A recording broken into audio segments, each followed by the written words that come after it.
The weather is getting colder, but the NFC North is heating up. The NBA season is in full swing, and some diaper dandies will flood the court in the United Center. Sports Talk Live is next.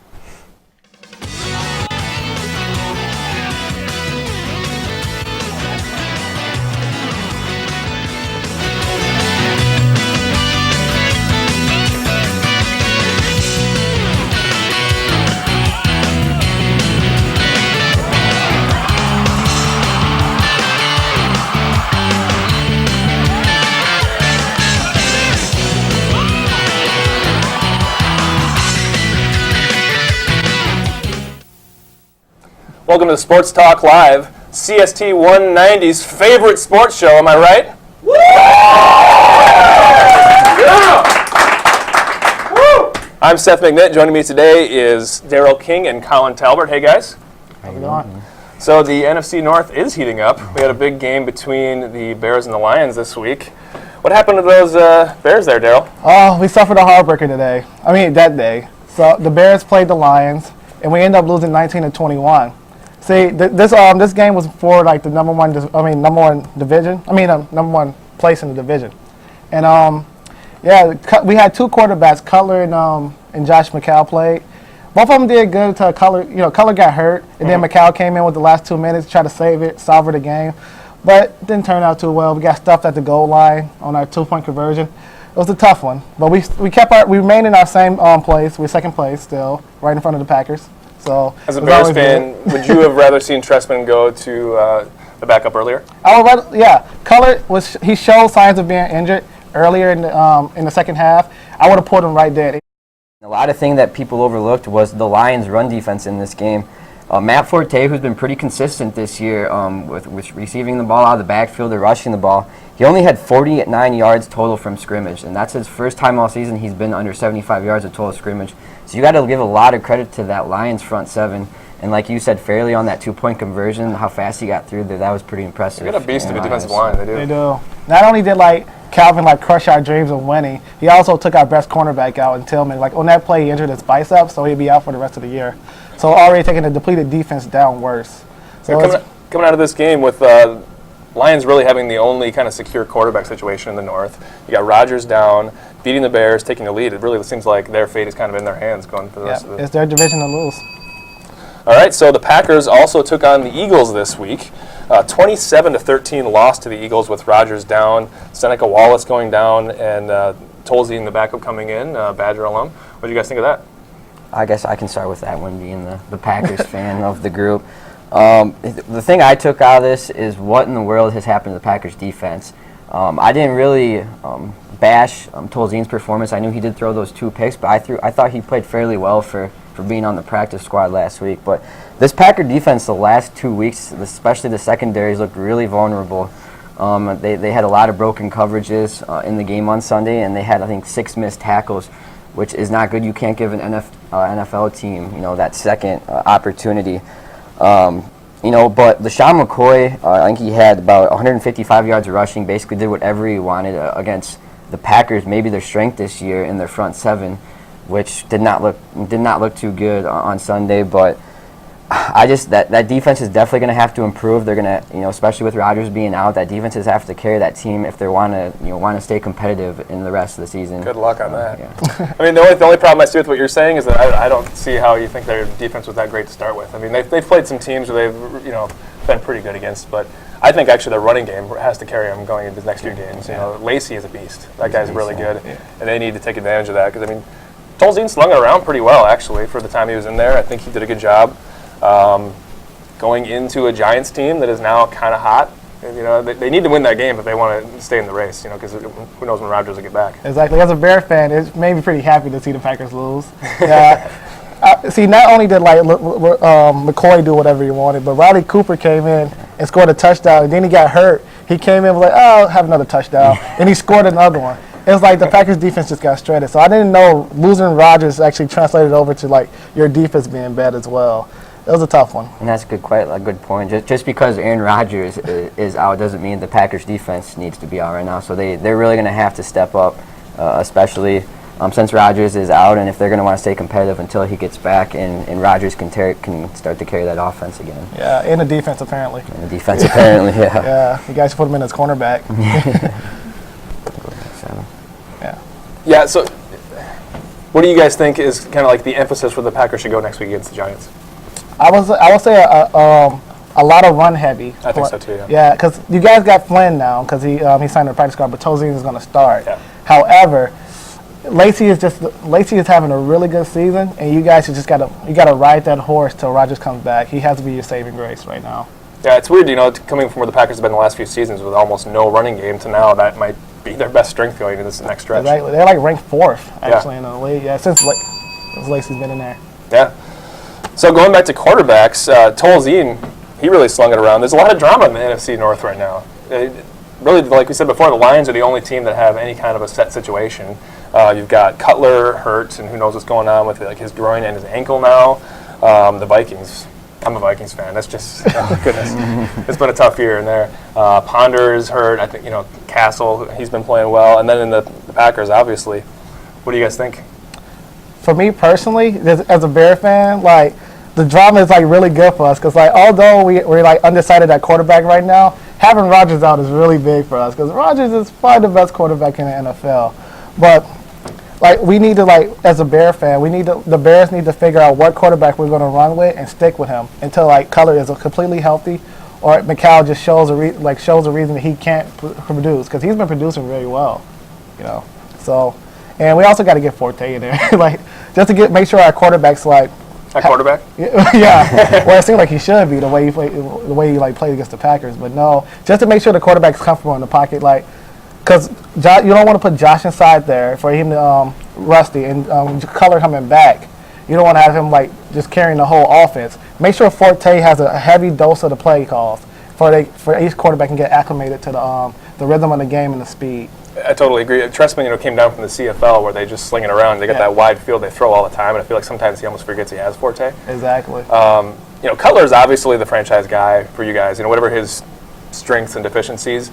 But I don't see why after McCown had played such a good game, you want to rush back when he's maybe not 100%. He's got that issue. Why not just ride McCown and then bring Cutler back next week? Now he's probably more hurt than he was. Yeah. So where does that leave him?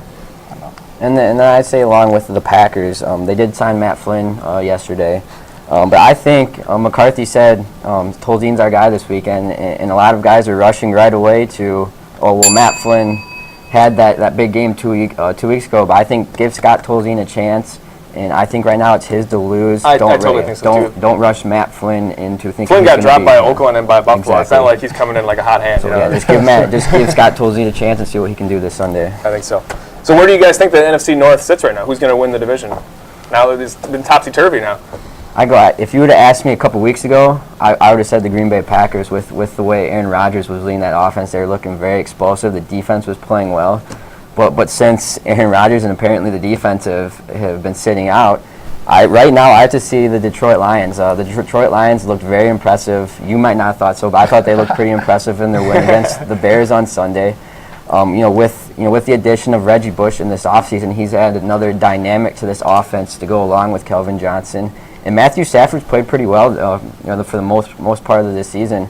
But it's nice to have Kelvin Johnson. The defense, the front seven's playing pretty good. So I think the Lions are going to come out on top of the NFC North right now. Yeah. What about you? Personally, my bias, I have to say the Bears will still win. You think the Bears are going to win? I think the Bears will take it still. I think McCall's going to come in and win the next couple of games. The Cutler comes back healthy, and I think the Packers will falter. And the Lions have a pretty tough schedule at the end, so I think they will falter as well.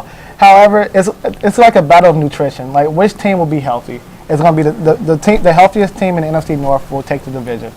Like So the Vikings get healthy, the Vikings might take it? Except for the Vikings, I think statistically they're out of the playoffs now already. Yeah, they're done. Yeah. That's a tough year. I think I really agree with Reggie Bush. That's it's a thing where he's a guy in the league right now where even in games he doesn't have a big game. He's one of those rare guys where the defense really has to game plan for him because he can beat you so many ways. And I think the Lions, they might finally be coming into their own as kind of a mature team. I think they're going to do well on the stretch. Yes. Yep. That's very true. Well, coming up next, we're going to talk some NBA, but right now we're going to have a word from Perfect Pets.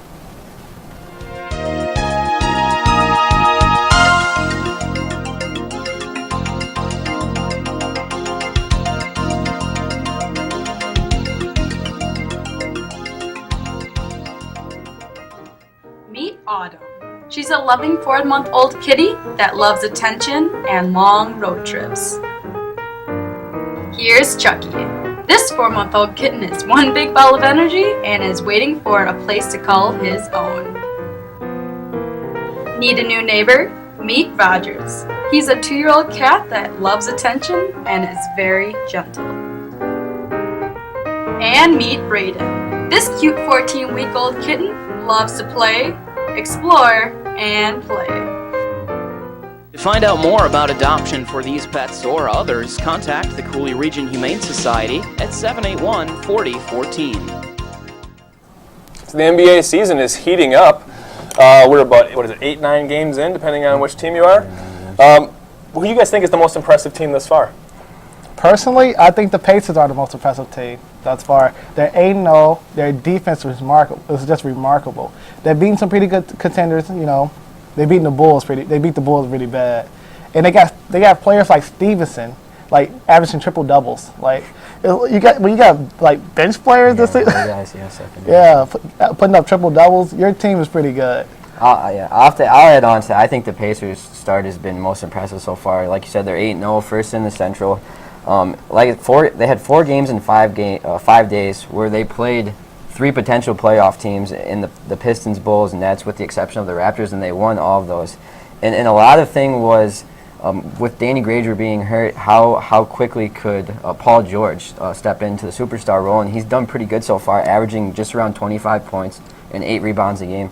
This guy, he's lived up to a superstar hype, and he's doing very well. And they're first in the league in points per game allowed. Like you said, their defense has been stingy, only allowing 84.5 points a game, which is pretty impressive to me. Yeah, I guess I see them as future title contenders. When you bring up Paul George, though, I want to ask you, like, do you think that he's the next kid, he's the next it guy? I think he is. Yeah, I think he is the next it guy. Yeah. Yeah. Like people, like last year, people were comparing him to like he's gonna be the next LeBron James, although he was already in the in the league. But just the way he was playing, he was like, oh, this guy has arrived already. Well, his rookie season, he grew like 6 or 7 inches between his rookie season and his second season. So he's really starting to mature. Stats on that. Yeah, 6 inches. His growth spurt was pretty incredible. I don't know if it was that much, but it was. He's been impressive so far, along with the Pacers. Yeah. So I don't know. What do you think? I think the Pacers. It's the easy one. Yeah. I mean, I think Paul George and some of those guys, they're only like in their second and third year, so like they're a really young team. They play cohesively well together. That's an easy choice. They're very impressive thus far. Most disappointing team thus far. This one's a little tougher. It's so early in the year. It's hard to really say. I have to go with my Chicago Bulls. They had some pretty high expectations, especially with Derrick Rose returning to the court, and they haven't looked. They've looked okay, but not. I don't think they're looking as good as they want to. They're 3-3 right now, sitting in second in the Central. The opener against the Heat, they got blown out. Didn't look good at all. They got blown out by the Pacers too. So they really haven't beaten any good teams besides the Cavaliers, maybe last night with that exception. And if you'd have told me that Carlos Boozer would be the leading scorer of that team 6 games into the season, I would have told you you're crazy. So I think right now their defense is keeping them in basketball games, and if Derrick Rose can't raise that points per game total, the Bulls might be a 4th or 5th place finish in the East this year. I don't know. Yeah. It's funny to hear you say like my Bulls, because like me being from Chicago, I'm used to people around here just like not either liking the Bucks or not liking the NBA, just period. But my most disappointing team for this year would have to be the Heat. They're 4-3 right now, and they've been losing some pretty gimme games, like the Boston game on the last second shot when Jeff Green hit it, like in the corner shot. You have to defend that better. Nobody should be able to throw the ball half court and throw a shot up with 0.6 seconds left. And you give them the game with a lane violation from a free throw. It was just really bad. And the Heat are supposed to be this dominant, well-oiled machine, and it doesn't look too good right now. They're just coming off a championship year, though. They had, 2 years in a row. They're a little older, especially Dwayne Wade and some of those guys. They're just coasting right now. They're going to get to the playoffs. That's when their season's going to start. The Bulls, Derrick Rose just coming off a huge injury, out for a whole year. I think they're going to be fine. I think you guys are needlessly worried. You're going to be fine. Your Bulls, both of your Bulls are going to be okay. I mean, it's very realistic they might be a 3 or 4 seed anyway, just because the Pacers and the Heat are going to be tough. I think the New York has been pretty rough so far. Where some of their actual aspirations were and where it looks to be going. Brooklyn was another team where they're older though. They're going to be playing for a mid seed. Start for the playoffs for them too. Yeah. What do you guys think about most disappointing teams? See, this is although championship. I'm sorry, championship predictions was my bad. Oh, it's all good. Well, my champion prediction, although I said the Heat are the most disappointing team, I also picked them to go into my championship for a rematch for San Antonio, because I don't think San Antonio has unfinished business. I think they will take the Heat to the championship game, and they will beat them. And I think Tim Duncan walks out with his ring. I have to disagree with you, I guess. I got to go with the younger squads in the Pacers. I have the Pacers versus the Thunder. I think this is finally the year that Miami gets dethroned. I think the Pacers are going to be the one that do it, especially with the play of Paul George. And then Thunder, Kevin Durant's putting up ridiculous numbers, something like 30 points a game, like 7 rebounds. And Russell Westbrook, he's ahead of schedule, and he returned. And he's been nothing short of spectacular as well. So right now I have the Pacers and the Thunder in my championship game. I feel like another young team, if Golden State can actually stay healthy with their big men and they put it together, their rhythm again this year, that is a really, really impressive squad. They lost David Lee last year, which was big for them in the playoffs. And I think in the East, I think Brooklyn they're just going to kind of coast for a while, and then once they put that squad together, it's all about being healthy. They're an older team, but if they stay healthy, that's a really tough squad. And the Pacers, the Pacers, I think both those teams could easily knock off the Heat. I just feel like the Heat can turn it on at any time they want. It Yeah, seems like they're just like, I'm just going to lose this game. It doesn't matter.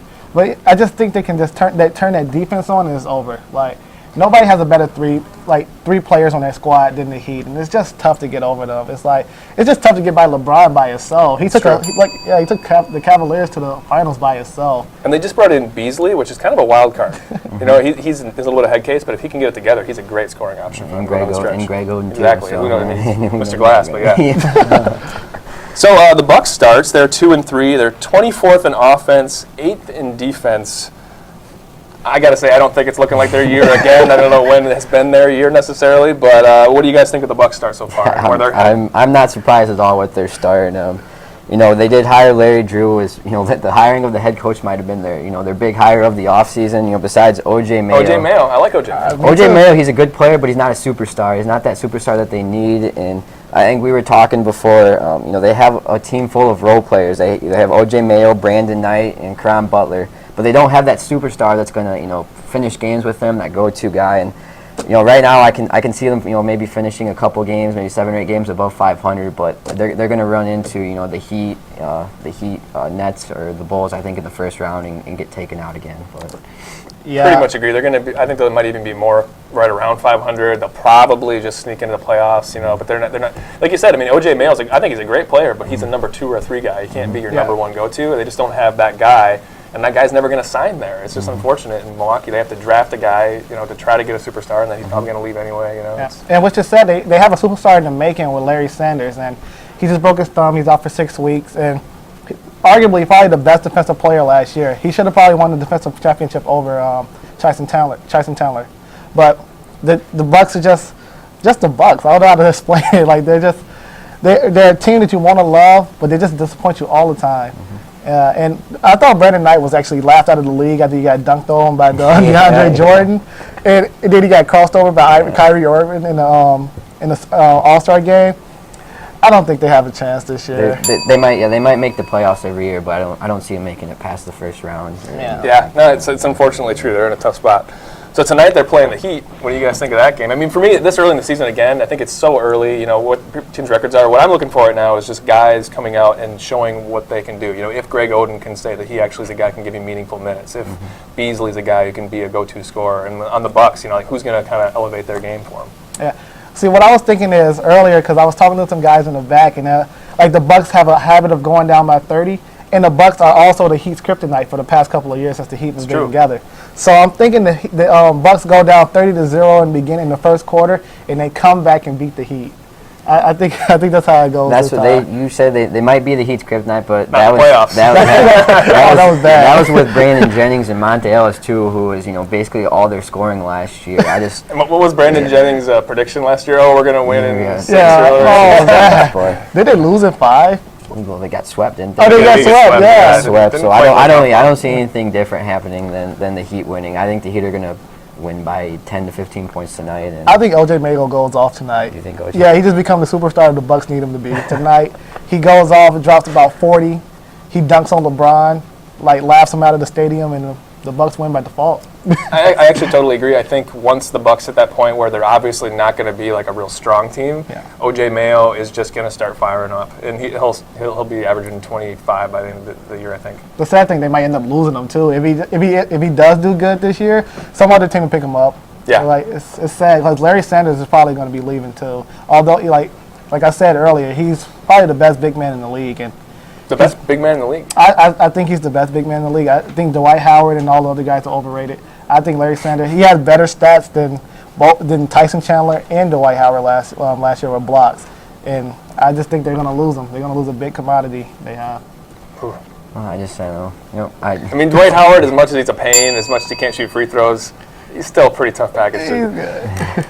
So up next, we're going to be talking some more Packers and some of the upcoming games. But right now, we're going to go to a commercial. We'll be right back. At the University of Wisconsin-La Crosse, surround yourself with potential. Surround yourself with lifelong friends. Step on campus and be welcomed with a friendly smile. It's just like home. Surround yourself with nature's beauty. Nestled in western Wisconsin's driftless area, it's perfect for learning. Hike the bluffs, bike the marsh, soar. Surround yourself with challenging academics. Our motto is Men's Corpus Gay, Latin for mind and body. Experience a whole education. Conduct research. Surround yourself with distinction. Surround yourself with UW-La Crosse. So we've got some good NFL games coming up this next week. We've already talked about a bunch of NFL. We've got Packers and Giants, guys. What do you think? As far as my prediction, I see the Giants just stomping the Packers. This is not a bias. It's simply because it's not a bias. It's not because I'm a Bears fan. However, it's just because the Packers always play the Giants the Packers always play the Giants pretty bad. It's really, I don't like the last 3 games. I believe the Giants have won, and it just never looks good. That front four always gets to Rodgers, and they don't even have Rodgers, so that's gonna be pretty bad. I cannot see the Packers losing 3 games in a row, and Giants, they did get off to that slow start, and they have won 3 games in a row. But I'm so not sold on them. I think the quarterback Tolzien's going to come. I think he's going to play pretty good. I think he's going to finally try to get a way to get Jordy Nelson involved and get James Jones back.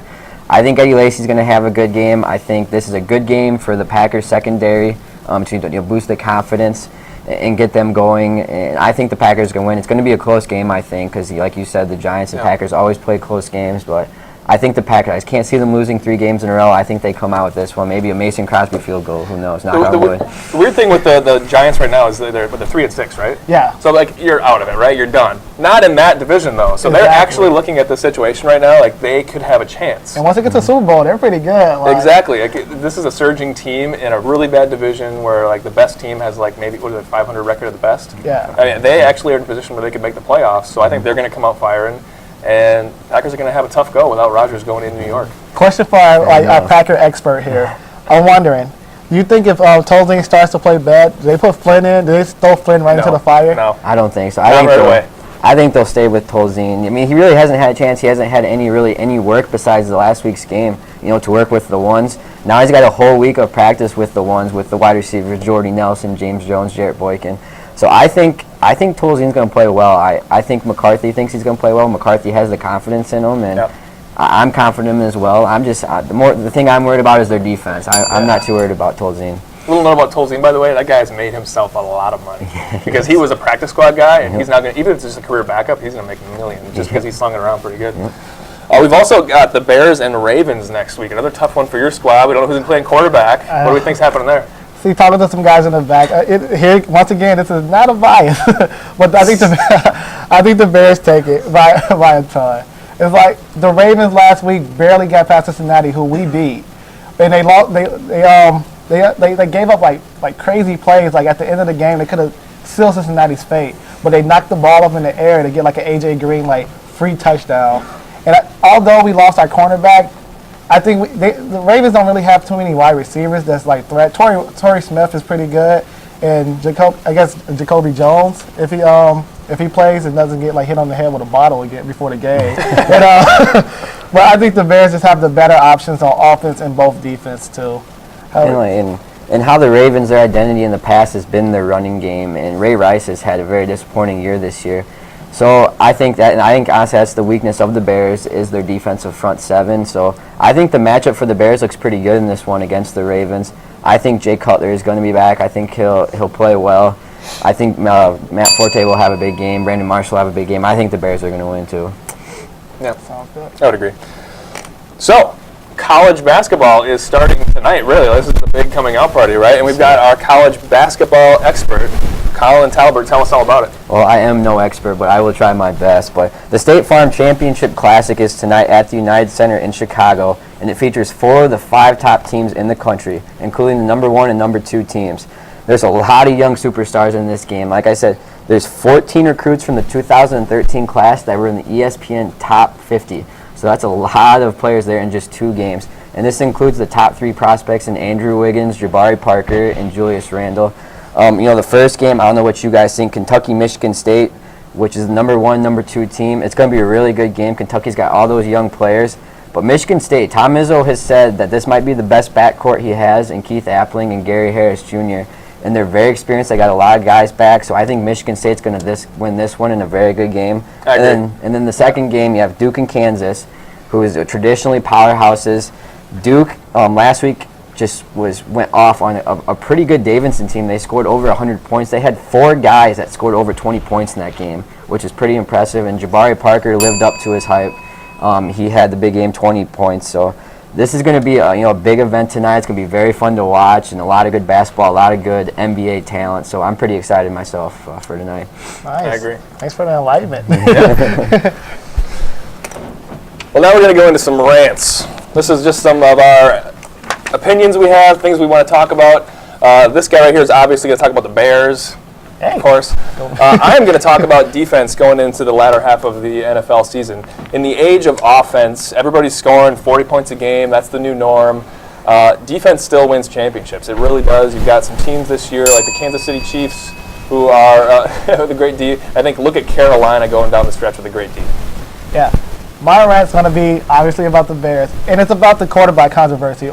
It shouldn't be a quarterback controversy, because Jay Cutler is just miles and miles ahead of Josh McCown. However, McCown has the hot hand right now, and he should be starting until Cutler is healthy. And when he gets healthy, he should get the ball right back in his hands. My rant, I'm a diehard Illinois Fighting Illini fan. So I don't like to see the Wisconsin Badgers do well, but the Badgers do have a big game tonight against Florida. They got embarrassed by Florida last year, so this is a big redemption game for the Badgers, who looked really impressive. Josh Gosser was back his first game, had a really good game. So it's not really a rant, but I'm going to make it a rant because I don't want to see Wisconsin win. I'm going to cheer for Florida. I have a Florida zip-up hoodie that I'm going to wear to my friend's house tonight, and try to be that guy that cheers against Wisconsin. So I like it. Rant. Nice. Yeah, I would what about the Jaguars this year? Just quickly, I just want to throw that out there. Just because they won their first game last week, and then the Bucks won their first game last night. So there's Florida teams. I think they're on track now. What do you guys think? Who knows what's going on in Florida? Jacksonville, yeah, we'll see.